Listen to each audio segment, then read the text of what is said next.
नमस्कार, कृषि समाचार में आपका स्वागत है। मैं हूं संयुक्ता। मछली पालन को सुदृढ़ करने के लिए जरूरी है कि मछुआरों की स्थिति में भी सुधार लाई जाए। इसी उद्देश्य को लेकर झारखंड में मछुआ आवास योजना चलाई जा रही है। इस योजना के अंतर्गत वैसे गरीब सक्रिय मछुआरे जो आवास विहीन है या जिनके पास कच्चा मकान है, उन्हें पक्का आवास उपलब्ध कराया जाएगा। मछली पालन की तरक्की का मतलब सिर्फ मछली उत्पादन में वृद्धि करना ही नहीं होता, बल्कि मछली पालन व्यवसाय से जुड़े लोगों के जीवन स्तर में सुधार लाना भी होता है। मछुआरों के जीवन यापन का एकमात्र साधन मछली पकड़ना और बेचना होता है, लेकिन अपने राज्य में कई ऐसे निर्धन मछुआरे हैं जिनके पास अपना मकान तक नहीं है, अगर है भी तो पक्का नहीं है।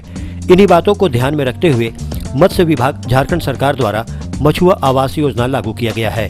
इस योजना के तहत वैसे मछुआरे जो आवास विहीन है या जिनके पास कच्चा घर है, उन्हें सरकार पक्का मकान देगी। कृषि विभाग और मत्स्य विभाग द्वारा अनुपयोगी समझे जाने वाले क्षेत्र को कृषि एवं मछली उत्पादन योग्य बनाने की तैयारी की जा रही है।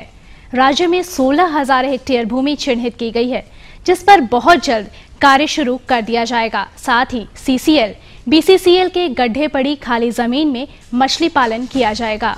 इस साल 1,15,000 मीट्रिक टन मछली उत्पादन का लक्ष्य रखा गया है, जबकि मौजूदा समय में 90,000 मीट्रिक टन मछली उत्पादन किया जा रहा है। यानी मछली उत्पादन में झारखंड लक्ष्य के करीब है। इस लक्ष्य को पूरा करने के लिए सरकार कई नए विकल्पों की तलाश कर रही है। मत्स्य विभाग की योजना है कि CCL और BCCL के कोलियरी क्षेत्रों में खनन के बाद अनुपयोगी समझकर छोड़ दिए गए गड्ढों को तालाब बनाकर मछली पालन किया जाएगा। इसी तरह कृषि विभाग द्वारा अनुपयोगी समझे जाने वाली लगभग 16,000 हेक्टेयर जमीन को कृषि योग्य बनाकर उस पर खेती की जाएगी।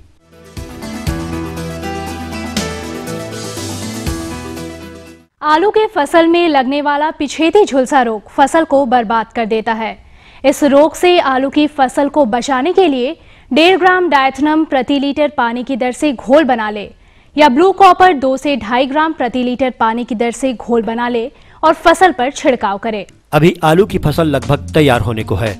वैसे जो किसान आलू की पिछात खेती कर रहे हैं, वो आलू में लगने वाला रोग पिछेती झुलसा के प्रति सतर्क रहें। हालांकि पिछेती झुलसा का संबंध आलू के पिछात खेती से नहीं है। ये आलू के अगात, पिछात या मुख्य खेती किसी भी मौसम में होने वाली बीमारी है। पिछेती झुलसा के नियंत्रण के लिए डायथनम 45 नामक दवा 1.5 से 2 ग्राम प्रति लीटर पानी की दर से घोल बनाकर आलू के फसल पर छिड़काव करें। जैसे ही रोग के लक्षण आपको दिखाई पड़े, तुरंत डायथनम 45 या ब्लू कॉपर का छिड़काव करें। इसका डोज होगा 2 से 2.5 ग्राम पर लीटर ब्लू कॉपर के लिए और डायथनम 45 के लिए 1.5 से 2 ग्राम पर लीटर पानी के साथ आप छिड़काव करें। प्याज शल्क कंदीय फसलों में पहले नंबर पर आता है। किसान भाई इस फसल से अधिकाधिक उपज प्राप्त करने के लिए Pusa white round, Pusa white flat, Pusa red, Pusa Madhavi, Agrifound white red, Agrifound dark red, Bangalore rose, early grano और ब्राउन स्पेनिश नामक उन्नत प्रभेद लगाए। सफेद, लाल और पीला, इन 3 रंगों के आधार पर ही प्याज का वर्गीकरण 3 भागों में किया गया है। पूसा व्हाइट राउंड और पूसा व्हाइट फ्लैट सफेद रंग वाले प्याज के प्रभेद हैं, जबकि Pusa red, Pusa Madhavi, Agrifound red, Agrifound light red, Agrifound dark red और बेंगलोर रेड लाल रंग वाले प्याज के प्रभेद हैं। अर्ली ग्रैनो और ब्राउन स्पेनिश पीले रंग वाले प्याज के उन्नत प्रभेद हैं। इसकी उत्पादन क्षमता 100 से 160 क्विंटल प्रति हेक्टेयर है।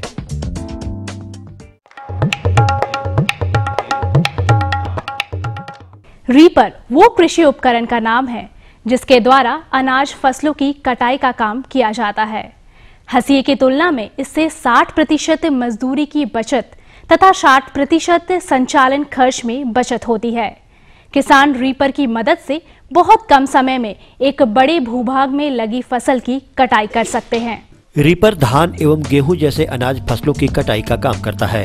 पारंपरिक तरीके से कई लोग एक साथ कई दिनों तक हंसुआ से फसल की कटाई का काम करते हैं। इसमें मजदूरी भी अधिक लगती है और समय भी ज्यादा लगता है, जबकि रीपर बहुत तेजी के साथ फसल कटाई का काम करता है। मात्र एक आदमी एक यंत्र को चलाता है। किसान रीपर की मदद से एक दिन में लगभग 1.5 हेक्टेयर खेत की फसल कटाई का काम कर सकते हैं। आज हम जिस सफल किसान से मिलने वाले हैं उनका नाम है निकोलस धनवार। निकोलस भाई अपनी खेतीबाड़ी के काम को जितनी मनोयोग से संपन्न करते हैं उसका प्रत्यक्ष प्रमाण है उनके खेतों में लगी पत्ता गोभी और मिर्चा की फसलें। आज हम जिस सफल किसान से आपको मिलवाने जा रहे हैं वो हैं हेसला गांव के रहने वाले निकोलस धनवार। इन्होंने अपने खेतों में अभी पत्ता गोभी और मिर्चा का फसल लगा रखा है। ये अनाज के साथ साथ सब्जी फसलों से बहुत अच्छी उपज पाते हैं। आइए इन्हीं से जानते हैं कि ये बेहतर पैदावार पाने के लिए क्या क्या करते हैं। वो जो पहले जो देसी धान लगाते थे बाप का हिस्सेदारी में 20 से 25 मन ही होता था, लेकिन जब हाइब्रिड लगाना शुरू किए तो मतलब मैंने 60 से 70 गुना अधिक उपज हुआ। और अब एक नजर राज्य के 3 प्रमुख शहरों के मौसम के मिजाज पर।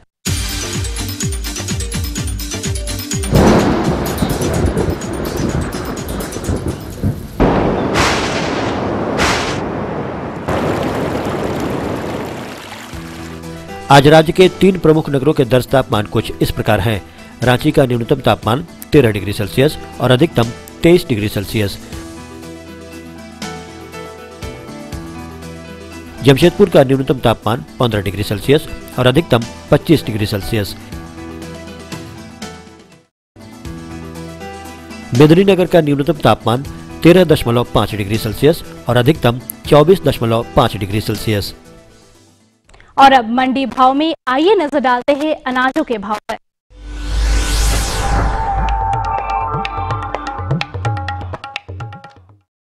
आज कृषि उत्पाद बाजार समिति पंडरा रांची में दर्ज किए गए विभिन्न खाद्यान्नों के थोक भाव कुछ इस प्रकार हैं। चावल मोटा 1900 रुपए से 2000 रुपए, चावल मध्यम 2100 रुपए से लेकर 2200 रुपए, चावल उत्तम 2300 रुपए से 2400 रुपए, गेहूं 1300 रुपए से 1400 रुपए, चना 4800 रुपए से 5100 रुपए, दाल अरहर 6400 रुपए से 7000 रुपए, दाल मसूर 4100 रुपए से 4500 रुपए, दाल चना 5900 रुपए से 6200 रुपए, सरसों तेल 10100 रुपए से 10200 रुपए, चीनी 3600 रुपए से 3700 रुपए, आलू 1300 रुपए से 1350 रुपए और प्याज 1250 रुपए से लेकर 1350 रुपए प्रति क्विंटल रहा। कृषि समाचार में आज इतना ही। अगले दिन अगले अंक में फिर मुलाकात होगी कुछ ताजा तरीन खबरों के साथ। तब तक के लिए दीजिए इजाजत। नमस्कार, जोहार। ये लो और बताओ। बस। अरे ये क्या भैया जी, बस इतनी सी रासायनिक खाद? किसानी छोड़ रहे हो क्या? किसानी नहीं, नादानी छोड़ रहे हैं। मिट्टी की जांच कराई है। अब तो लाला जी जितनी जरूरत है उतने ही उर्वरक खेत में डालेंगे। हाँ, किसान भाई आज ही अपने जिले की नजदीकी भूमि परीक्षण प्रयोगशाला में मिट्टी की जांच जरूर करवाएं और मिट्टी में पोषक तत्व, नमी व पौधे के विकास को देखते हुए केवल जरूरत के अनुसार ही पोषक तत्व डालें। और हाँ, मिट्टी में गंधक, जस्ता, बोरोन जैसे सूक्ष्म पोषक तत्वों का पता लगाना भी न भूलें। उर्वरक और जैविक खाद के सही उपयोग से भूमि का उपजाऊपन बनाए रखें, उत्पादकता बढ़ाएं, खर्चा घटाएं और बहुमूल्य विदेशी मुद्रा बचाने में भी सहयोग दें। और हाँ, धीमी गति से नाइट्रोजन उपलब्ध कराने वाले उर्वरकों जैसे नीम लेपित यूरिया को प्राथमिकता दें और यूरिया का पत्तों पर छिड़काव करें। अरे वाह, तू तो सचमुच समझदार हो गया रे। अधिक जानकारी के लिए संपर्क करें जिला कृषि अधिकारी या किसान कॉल सेंटर। अम्मा खाना दे दो ना। सबर कर गोलू, अभी दाल नहीं गली है। तू फिक्र ना कर गोलू की अम्मा, अब की बार अपनी दाल खूब गलेगी। क्या मतलब जी? अब की बार NFSM के तहत दाल की पैदावार को बढ़ाने के तरीकों को दिखाने के लिए देश में 1000 क्षेत्र चुने गए हैं, जिसमें हमारा इलाका भी आ गया है। पर इससे हमें क्या फायदा? हमें 5 एकड़ खेती के लिए खाद और कीटनाशक के अलावा बढ़िया बीजों की एक मिनी किट भी मिलेगी। इतनी दाल का करेंगे क्या जी? अरे भगवान, सरकार ने दलहन का समर्थन मूल्य भी खूब बढ़ा दिया है और इनकी खरीद का भी पूरा इंतजाम कर लिया है। इससे आमदनी बढ़ेगी और फिर हमारा गोलू अच्छे स्कूल में जाकर के कृषि वैज्ञानिक बनेगा। हाँ,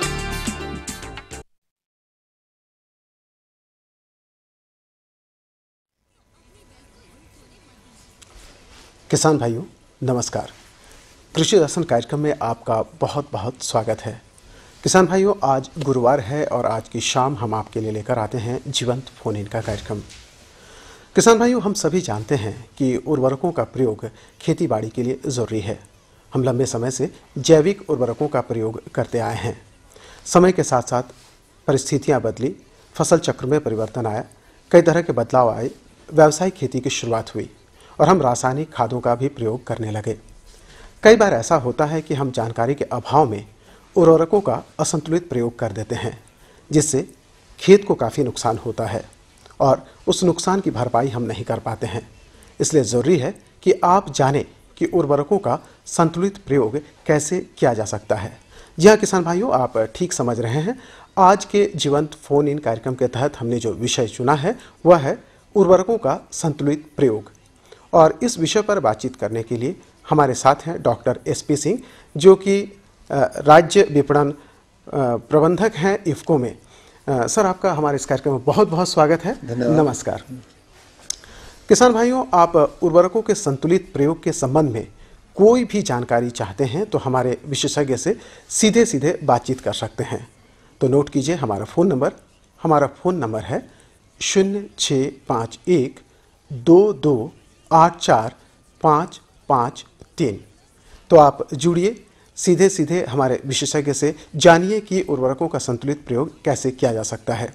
इससे पहले कि आप हमसे जुड़े, हम आपकी तरफ से सर ये हम जानना चाहेंगे कि अमूमन जो हमारे यहाँ धारणा है कि रासायनिक खाद जो होता है, रासायनिक खाद या उर्वरक का जो हम प्रयोग करते हैं, ये कई मायने में काफ़ी ख़तरनाक होता है और जो ज़मीन का उपजाऊपन है, टिकाऊपन है, इसको प्रभावित करता है। आप इस विषय पर क्या कहना चाहेंगे? नहीं, ये उर्वरकों का प्रयोग के बिना हम उन्नत कृषि अपना नहीं सकते हैं, इसलिए उर्वरकों का प्रयोग करना जरूरी है। लेकिन उर्वरकों के प्रयोग में जो है से संतुलन होना आवश्यक है। जिस तरह अपने शरीर को स्वस्थ रखने के लिए हम प्रोटीन, कार्बोहाइड्रेट, फैट इत्यादि का प्रयोग करते हैं, उसी तरह फसल के अधिक उपजाऊ या उपज लेने के लिए हमको संतुलित उर्वरक का प्रयोग करना चाहिए। यहाँ के परिवेश में आपने देखा होगा, किसानों ने अधिक से अधिक यूरिया का प्रयोग करते हैं, फॉस्फेट का, पोटास का प्रयोग उस मात्रा में नहीं करते हैं जितने की हमारी मिट्टी को जरूरत पड़ती है। उसके साथ साथ में कुछ पोषक तत्व हैं जिनका किसान खेती करते कई सदियों से करते आ रहे हैं और उसको सप्लीमेंट उसको अपने खेत में नहीं डालते हैं, जिसका नतीजा ये हुआ कि आज जो हमारी मिट्टी है वो कि उसकी उर्वरता ख़त्म होते जा रही है और टिकाऊपन कम होते जा रही है। इसलिए मेरा किसानों से अनुरोध होगा कि अपने खेत की मिट्टी की जांच करवा लें और संतुति के मात्रा के आधार पर उसका उपयोग करें। बिल्कुल, हम इस पर और चर्चा करें। किसान भाई हमारे साथ जुड़े हुए हैं। हेलो। हेलो, नमस्कार। कृषि दर्शन कार्यक्रम में आपका बहुत बहुत स्वागत है। क्या प्रश्न है आपका? हाँ, जो आप कृषि उर्वरक ये क्या चीज है? कृषि उर्वरक क्या चीज है? हाँ जी, ये जानना चाहते हैं कि आखिर जो हम उर्वरक की बात करते हैं ये है क्या? देखिए, उर्वरक जो अमूमन किसान प्रयोग करते हैं, यहाँ पर एक जो नेत्रजनीय उर्वरक होता है जिसे यूरिया के रूप में आप डालते हैं। एक होता है कॉम्प्लेक्स मिश्र और उसमें जैसे कि DAP के रूप में डालते हैं जिसमें कि नाइट्रोजन भी होता है और पोटास भी होता है। और तीसरा होता है मिश्रित खाद जिसमें तीनों पोषक तत्व नाइट्रोजन, फास्फोरस, पोटास, और अभी पिछले 3-4 वर्षों से एक सल्फर के साथ में भी आया है जिसको अमोनियम सल्फेट फॉस्फेट APS के नाम से जाना जाता है। उसमें 20-20-0-13। तो ये जिन उर्वरकों में पोषक तत्वों की जितनी मात्रा रहती है उसके बोरे पर स्पष्ट रूप से लिखा आता है कि इतना प्रतिशत पोषक तत्व इस उर्वरक में है। तो जिस तरह की हम पहले भी आपसे चर्चा किए कि हमारे स्वास्थ्य के लिए जिस तरह हम लोग प्रोटीन, कार्बोहाइड्रेट, फैट, वसा इत्यादि का जो यूज करते हैं, उसी तरह हमारे फसलों के लिए भी उर्वरकों का प्रयोग होना चाहिए। उम्मीद है आपको आपके प्रश्न का उत्तर मिल गया होगा। एक किसान भाई और हमारे साथ जुड़ गए हैं। हेलो हेलो हेलो जी, कृषि दर्शन कार्यक्रम में आपका बहुत बहुत स्वागत है। क्या प्रश्न है आपका? हाँ, बोल रहे हैं ना जी। ये आलू के किस्म में कौन सबसे अच्छे किस्म होते हैं और कितनी मात्रा में उर्वरक देनी चाहिए? ये जानना चाह रहे हैं कि इन्होंने आलू की खेती कर रखी है, तो उसमें किस तरह के उर्वरकों का प्रयोग उचित होगा? आलू के फसल के लिए नाइट्रोजन, फास्फोरस, पोटास और जितने भी आपके जो मिट्टी के अंदर, चाहे वो आलू हो, मूली हो, गाजर हो, उनमें जो पोटास जो पोषक तत्व होती है उसका काफ़ी महत्वपूर्ण योगदान होता है। इसलिए आलू अगर लगा दिए हैं तब तो उसमें आप जिसमें उसे भराई करेंगे उसमें आप इसका प्रयोग करें। अगर लगाने वाले हैं तो उसमें से 120 किलो प्रति हेक्टेयर के हिसाब से नाइट्रोजन और 80 किलो फॉस्फेट और 100 किलो पोटास प्रति हेक्टेयर के हिसाब, पोषक तत्वों के आधार पर, मैं उर्वरक के आधार पर नहीं बता रहा हूँ, पोषक तत्वों को, और पोषक तत्व को आप अपने जो भी उर्वरक प्रयोग कर रहे हैं उसके आधार पर उसका गणना कर सकते हैं और उसी तरह किया जा सकता है। लेकिन नाइट्रोजन की पूरी मात्रा एक बार रोपाई के समय नहीं देनी चाहिए। बिल्कुल, यही प्रश्न हम आपसे करना चाहें कि अमूमन ऐसा होता है कि किसान भाइयों को पता नहीं होता है कि वे कब कितनी मात्रा में किन किन चीज़ों को डालें। तो ऐसे में ये एक बहुत बड़ा प्रश्न होता है किसान भाइयों के पास, जो भी फसल वो लगाते हैं तो इनकी जो मात्रा होती है, क्योंकि हम आज बात ही कर रहे हैं उर्वरकों का संतुलित प्रयोग, तो क्या क्या मात्रा होनी चाहिए? देखिए, फॉस्फेट जो स्फुर जिसे हिंदी में कहते हैं और पोटास, इसकी पूरी मात्रा अमूमन हम लोग रोपाई के समय डाल देते हैं। और नेत्रोजन का लगभग 30% मात्रा हम लोग रोपाई के समय डालते हैं। और बाकी जो नेत्रोजन की बची हुई मात्रा है 35% करके 2 बार में वो जब उसकी सिंचाई कर देते हैं और जिसकी भराई की जाती है उसमें उसको डाला जाता है।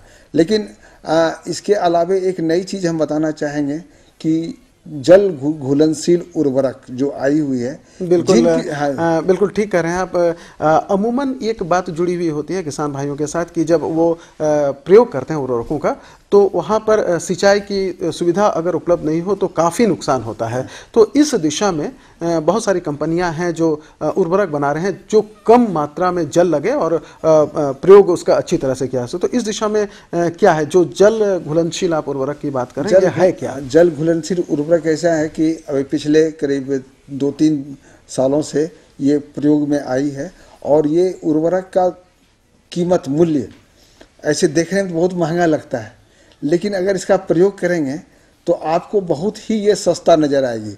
अभी बाज़ार में यूरिया फॉस्फेट के रूप में SOP, आलू के केस में जो किसान भाई पूछ रहे थे, सल्फेट ऑफ पोटास हुआ या और NPK 19 करके, ये 3 प्रकार की उर्वरक अभी मार्केट में बाज़ार में उपलब्ध है। और इसे खेत में मतलब डालने के लिए नहीं है। अभी जो हमारे यहाँ पर जो व्यवस्था है ड्रिप इरिगेशन अभी पूरी मतलब क्षेत्र में उपलब्धता नहीं है, तो ऐसी अनुशंसा की जाती है वैज्ञानिकों द्वारा कि 5 किलोग्राम प्रति एकड़ के हिसाब से इसको जितनी पानी की मात्रा है, चाहे 300 लीटर हो या 250 लीटर हो, उसमें इसको घुला करके और इसका आप अगर स्प्रे कीजिएगा, इसे छिड़काव कीजिएगा, इस छिड़काव का काफ़ी प्रभाव पड़ता है। इससे फ़ायदा क्या होता है कि सीधा उर्वरक पौधे के पत्तों पर जाती है और पत्ता उसको लेता है। दूसरी बात कि इसका मिट्टी पर कुप्रभाव कम से कम पड़ता है।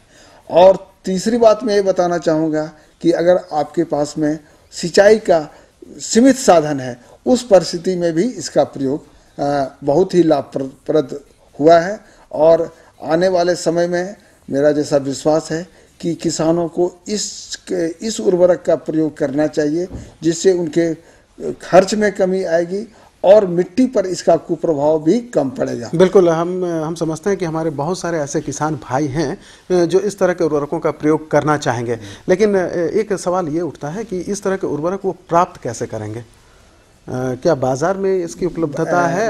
अगर उपलब्धता है तो मैंने किस तरह से उसे प्राप्त करें? हमारी संस्थाएं जो है सो ये उर्वरक सिर्फ सहकारिता के माध्यम से उपलब्ध कराती हैं।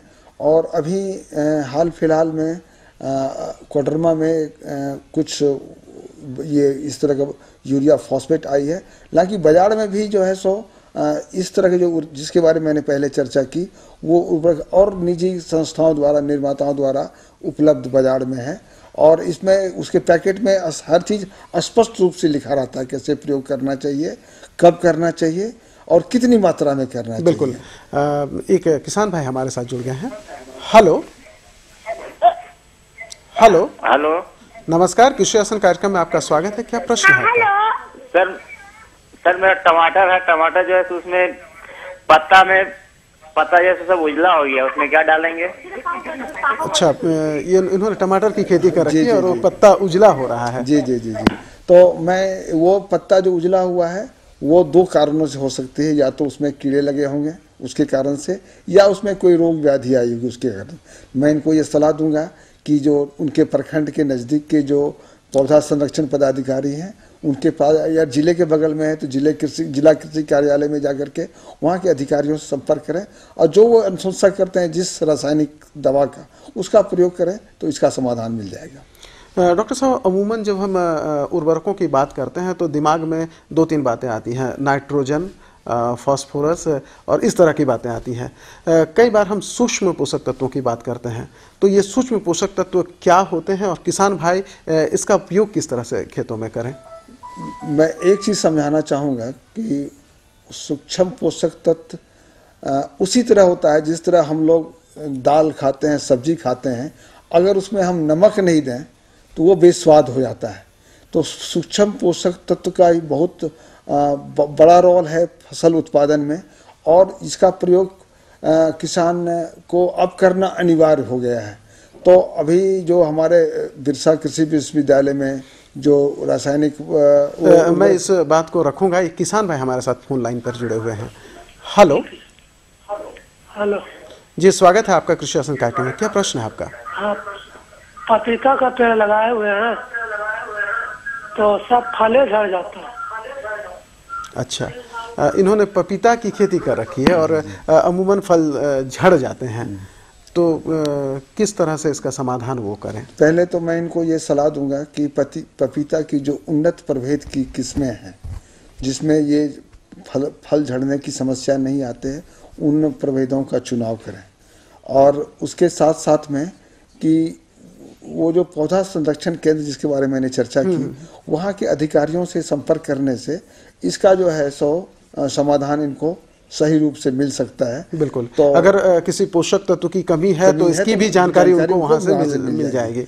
और आपके झारखंड के परिवेश में बोरन की काफ़ी कमी आ रही है। बिल्कुल। अगर आप बोरन का जो प्रयोग करेंगे तो जैसे फूलगोभी में जो वो फूलगोभी फैल जाता है या उसमें कुछ लालिमा आ जाती है या रंग थोड़ा भूरा हो जाता है, अगर बोरन का प्रयोग करेंगे तो उसमें इस तरह की समस्याओं से आप निजात पा सकते हैं। जैसा कि हम बात कर रहे थे सूक्ष्म पोषक तत्व जिसमें बोरोन है या और बहुत सारे मैग्नीशियम है, तो क्या हम जिस तरह नाइट्रोजन का प्रयोग करते हैं या फास्फोरस का प्रयोग, इस तरह के क्या कोई पैकेज है या? जी बिल्कुल पैकेज है और इसका प्रयोग बहुत ही सूक्ष्म, इसका नाम ही सूक्ष्म पोषक तत्व, इसका जो है उपयोग पौधों द्वारा बहुत कम मात्रा में की जाती है। तो इसकी जो है हर पोषक तत्व की कितनी जरूरत है वो तो आपको वैज्ञानिक बताएंगे, वहाँ पर सॉइल टेस्टिंग रिपोर्ट से मिलेगी, जमीन की जांच के बाद में वो पता चलेगी। इस पर और बातचीत करेंगे। डॉक्टर साहब, एक किसान भाई हमारे साथ जुड़ गए हैं। हेलो जी, स्वागत है आपका कृषि आसन कार्यक्रम में। क्या प्रश्न है आपका? हेलो जी, आपकी आवाज हम तक आ रही है। क्या प्रश्न है आपका? हाँ, बैगन की हमारी खेती है। बैगन की खेती में क्या है कि पत्ता जो है सुखड़ जा रहा है, फल जो है कि हो करके झड़ जा रहा है। इसके लिए क्या ये बैगन की खेती कर रहे हैं और पत्ता इनका सूख जा रहा है। जैसा कि आपने शुरू में भी कहा कि इसके कई कारण हो सकते हैं। जी। तो क्या उर्वरकों के प्रयोग में भी कहीं जुड़ा हुआ है? उर्वरकों के प्रयोग में इसका संबंध शायद नहीं होगा। ये कीड़ों के कारण होती है और उसमें लगने वाले कुछ रोग हैं जिसके कारण ये हो सकता है। तो चूंकि ये जो कृषि विज्ञान के सस्यविद हैं उनके जो पौधा संरक्षण से या सब्जी की खेती से जुड़े हुए हैं, तो वो इसका सही समाधान बता सकते हैं। लेकिन मैं उनको एक सलाह दूंगा कि कोई अगर वो बैगन का फसल लगाए हुए हैं तो बीज उपचार करना वो नहीं भूलें। बीज उपचार करके अगर वो खेती करते हैं, बैगन की फसल को लगाते हैं, तो इस तरह की समस्याओं से निदान मिल सकता है। बिल्कुल। आमतौर पर जैसा कि हम उर्वरकों के प्रयोग के बारे में बात कर रहे हैं, हमने कहा कि सिंचाई की बात हो गई, सूक्ष्म पोषक तत्वों की बात हो गई, कोई ऐसी सावधानी के बारे में आप बताना चाहेंगे जो किसान भाई अपनाएं उर्वरकों के प्रयोग के मातहत, जो जरूरी बातें हैं? मैं ये बात स्पष्ट कर देना चाहता हूँ कि बिना रासायनिक खाद का आपको भरपूर उपज या पैदावार नहीं मिल सकती है। लेकिन जिस तरह अंधाधुंध उर्वरकों का प्रयोग किसान भाई कर रहे हैं, इसका नतीजा आने वाले समय में और आने वाले पीढ़ी को उठाना पड़ सकता है। इसीलिए सरकार की तरफ से भी और हमारी संस्था इफ्को की तरफ से ये भूमि सुधार कार्यक्रम के लिए जो है सो बहुत सारे अभियान चलाए जा रहे हैं। हम लोग अनुशंसा करते हैं सिर्फ रासायनिक खाद का प्रयोग मत कीजिए। आपके यहाँ पर कंपोस्ट खाद होती है, उसका प्रयोग करें। अगर वो कंपोस्ट खाद उपलब्ध आपके पास में नहीं है तो जैविक खाद बाजार में बहुत सारे उपलब्ध हैं और बहुत सस्ते में मिलती है। मात्र 8 से 10 रुपया प्रति पैकेट में आती है। या तो उसका आप बीज शोधन कर लें, या बीज शोधन नहीं कर पाते हैं तो आप जो है तो मिट्टी में इसका मतलब उपचार करके इसका प्रयोग करें।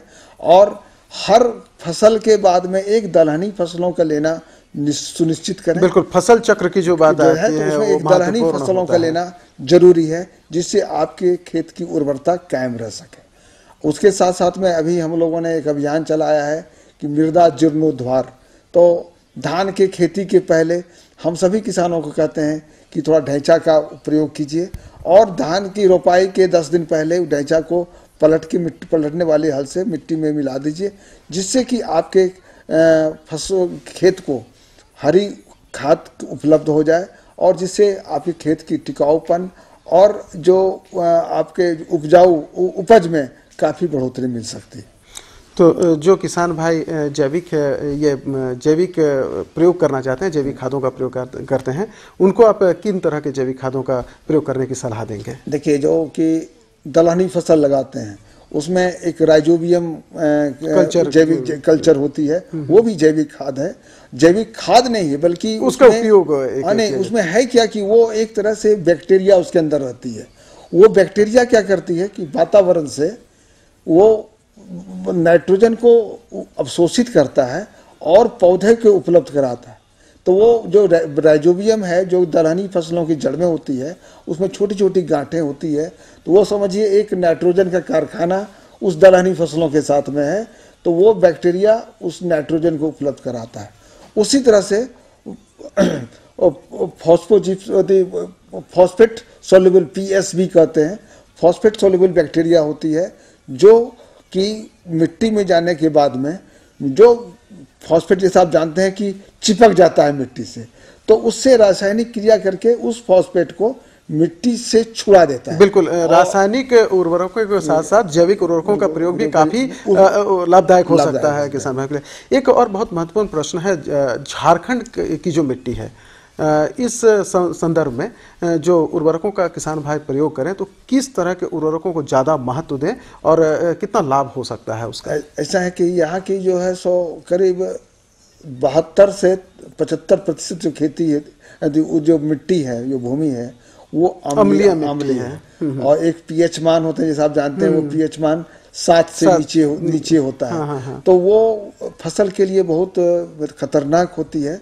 तो मैंने आप भी शायद जानते हैं कि सरकार की तरफ से चूना या पैराइड इस तरह का जो भी उसके सुधारक जो रासायनिक चीज़ें हैं उसका प्रयोग करके उस मिट्टी को सुधार कर सकते हैं। और साथ साथ में कुछ ऐसे भी फसल हैं जो कि कम पीएच में भी लिया जा सकता है, जैसे लोबिया है, सोयाबीन है। इन सब चीज़ों को आवश्यकता अनुसार वो प्रयोग कर सकते हैं। बिल्कुल। तो उम्मीद है किसान भाइयों कि जब आप उर्वरकों का प्रयोग करेंगे तो संतुलित उर्वरकों का प्रयोग करेंगे, अन्यथा आपकी खेती को नुकसान हो सकता है, आपकी मिट्टी के टिकाऊपन को नुकसान हो सकता है। लेकिन उर्वरकों का प्रयोग भी आवश्यक है, इसलिए आप संतुलित उर्वरकों का प्रयोग करें और आपकी खेतों में हरियाली रहे। इन तमाम शुभकामनाओं के साथ कृषि दर्शन की पूरी टीम को दीजिए इजाजत और आप बने रहें दूरदर्शन के साथ। सर, आप हमारे कार्यक्रम में आए, आपका बहुत बहुत धन्यवाद। नमस्कार।